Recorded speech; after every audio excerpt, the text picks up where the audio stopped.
Overnight, the suspect in a brutal sexual assault is now dead after a shootout with police near Garces High School last night. The entire ordeal began around 11 a.m. yesterday morning at a home on Tungsten Street.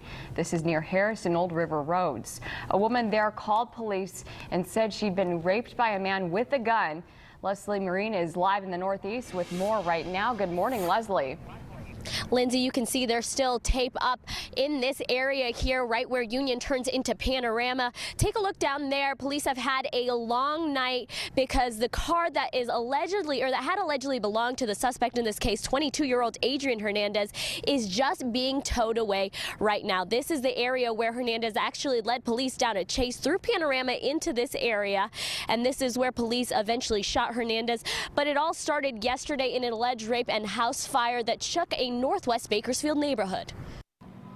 This was the scene just a few hours ago, as police determined the man they shot was tied to a much bigger crime. Somebody had saw her and she was screaming, "Help me, help me." 10:46 a.m. Bakersfield police are sent out to a home on the 10,000 block of Tungsten Street after reports that a woman had been raped. And the roommate had tied her up after he had raped her and tied her up and poured gasoline on her. Luckily, the woman was able to escape from the home before it went up in flames.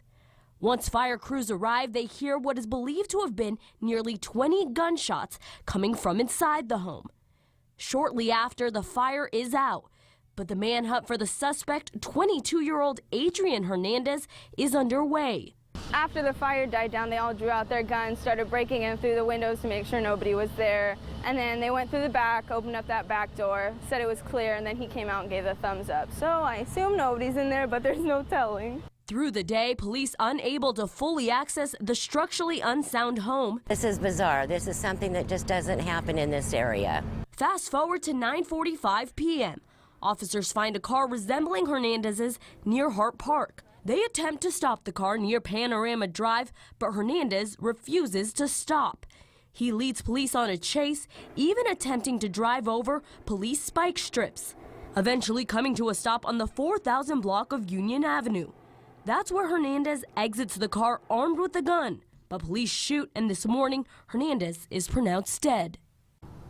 And we have learned that Hernandez had a previous felony warrant out for burglary and probation violations. At this point, this area continues to be blocked off. So Panorama, once it turns into Union, is blocked off all the way to Union. Once it hits Columbus, continues to be blocked off. We don't have a time on when this area will reopen, but we'll keep you up to date as we get more information. Lindsay?